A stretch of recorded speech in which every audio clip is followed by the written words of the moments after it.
The sound is a sickening crunch of steel and bone, followed by a collective, horrified gasp from 1,000 courtiers.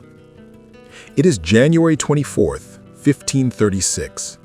In the tilt yard at Greenwich Palace, King Henry VIII, a mountain of a man encased in 60 pounds of engraved steel, lies utterly still on the frozen ground. His warhorse, itself a ton of muscle and armor, has fallen, rolling directly on top of him. The king's world, which just moments before was a glorious spectacle of chivalry and power, has shrunk to a terrifying, silent point. For 2 hours, he does not move. He does not breathe. The most powerful man in England, the tyrant who has bent the laws of God and man to his will, is a lifeless heap of metal on the grass.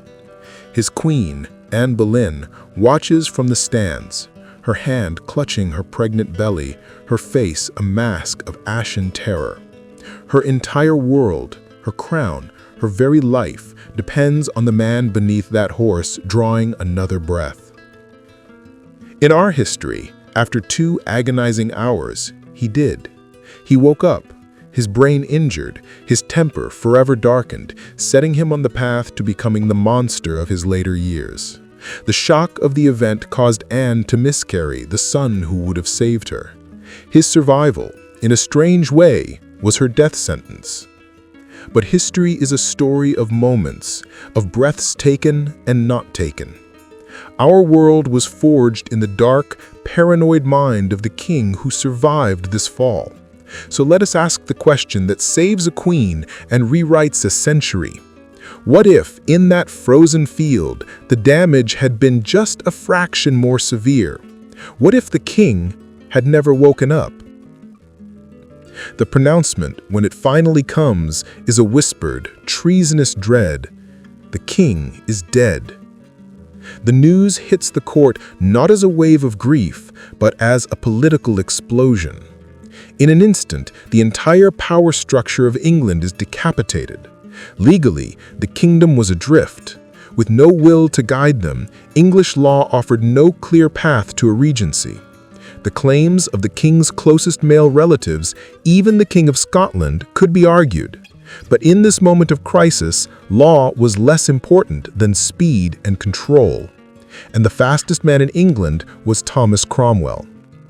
The blacksmith's son from Putney, now the king's chief minister, is a political genius. He knows his own life hangs by the thinnest of threads. His power, his reforms, his very survival are tied to the woman who now wears the crown, Queen Anne Boleyn. If she falls, he falls. Her rival faction, the Conservatives, see their moment.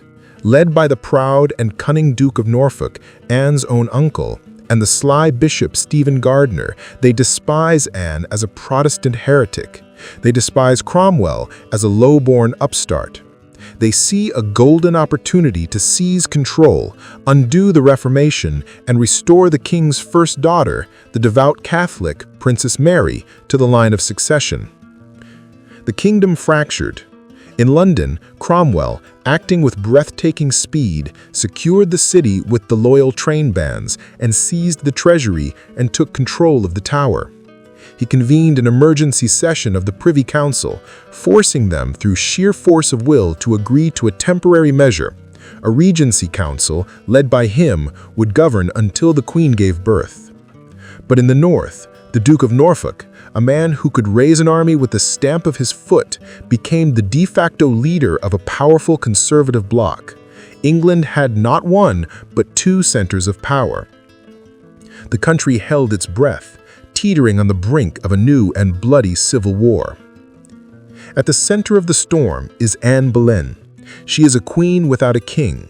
She is the mother of a 2-year-old girl, the Princess Elizabeth, who is the legal heir, but whose legitimacy is questioned by half the kingdom. And most importantly, she's pregnant. Everything now rests on the child in her womb. If it is a boy, she is the mother of the new king, a rallying point of immense power. If it is a girl, her position is fragile, perhaps untenable. The weeks that follow are a silent, brutal war of messages and maneuvers. Anne, secluded in her chambers, is a prisoner of her own biology. But she is also a player. She meets secretly with Cromwell and Archbishop Cranmer, planning their moves, securing the loyalty of key nobles. She is no longer the flirtatious homewrecker of the court's imagination. She is a queen, fighting for her dynasty and her life. In the late spring of 1536, the moment arrives. The queen goes into labor. The kingdom holds its breath. A boy means a powerful Protestant regency. A girl means a northern army marching south. After hours of agonizing tension, the news is announced. A son, a healthy, living boy. He is immediately proclaimed King Henry IX. The conservative plot collapses overnight. The birth of a male heir is a political fact that cannot be denied. The Duke of Norfolk, a master of self-preservation, seeing his path to power evaporate, immediately rides to London to bend the knee to his nephew, the new infant king, and his sister, the Queen Regent. To do otherwise now would be open treason. Anne Boleyn has survived. More than that, she has won. She is now the most powerful woman in the world, the Regent of England, and the woman who has stared into the abyss of her own execution is not in a forgiving mood. The first few years of the Regency are a masterclass in political consolidation. Anne and Cromwell, now bound together by their shared survival, form a formidable partnership. She is the royal authority, the mother of the king. He is the brilliant administrator, the enforcer. Together, they purge the court of their enemies.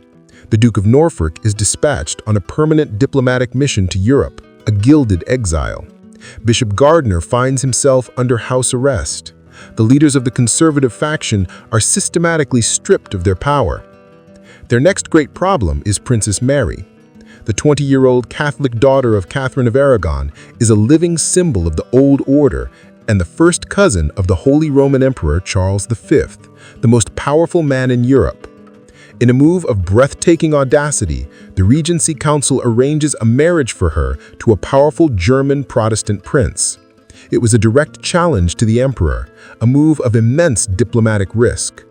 Cromwell and Anne were gambling that Charles, bogged down by wars with France and the Ottoman Turks, would protest with words, not with armies. It was the riskiest foreign policy decision of the century, but the gamble paid off. Mary is exiled, forced to marry a heretic, and her power as a Catholic icon is permanently neutralized.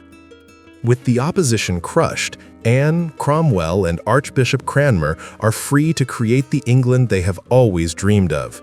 The English Reformation, which under Henry had been a chaotic, self-serving affair, now becomes a systematic, ideologically driven revolution.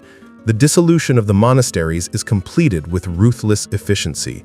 The vast wealth that is seized is reinvested. New schools and university colleges are founded, creating a new generation of educated Protestant elite. A portion is used to fund a permanent professional navy to defend the realm.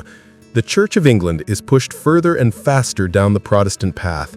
This is not the cautious, middle-way Anglicanism of our history.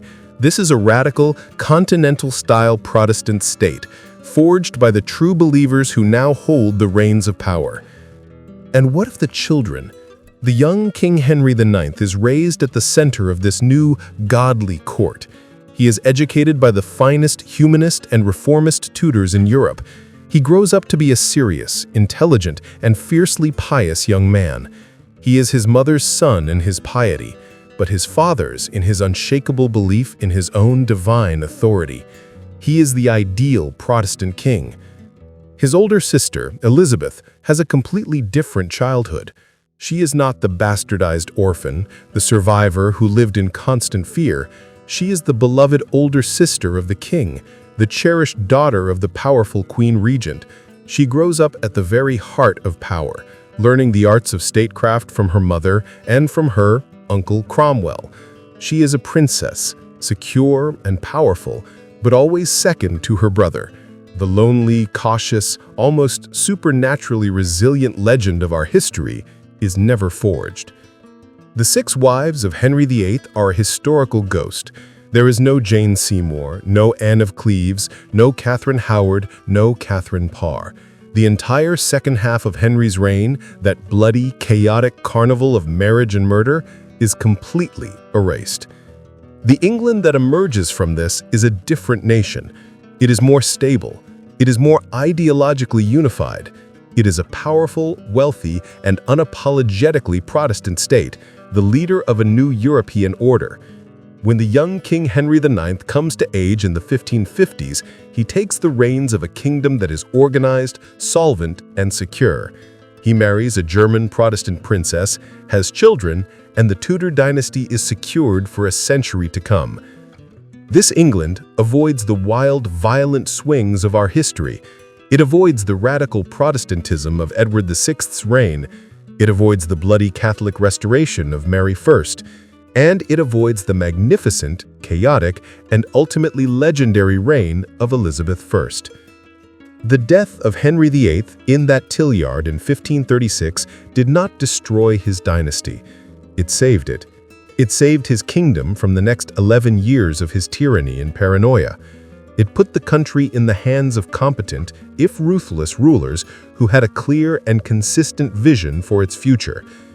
But it is a world without Gloriana, a world without the Virgin Queen, a world without the Spanish Armada being defeated by a solitary female monarch who became a symbol of defiance for the entire world. It is a world without the unique cultural flowering of the Elizabethan age, a golden era born from a sense of national identity forged in decades of crisis and survival. By dying, Henry VIII would have spared his kingdom his own monstrous decline. He would have inadvertently handed his crown to the one woman who had the intelligence and the will to secure it. But in doing so, he would have robbed the world of the magnificent, chaotic, and unpredictable story of his 3 children. The ghost of that fallen king haunts our history, a silent testament to a world that chose a stable, sensible path over the glorious, bloody, and legendary mess of reality. If you enjoyed this journey into a history that never was, please like this video and subscribe for more trips down the paths not taken.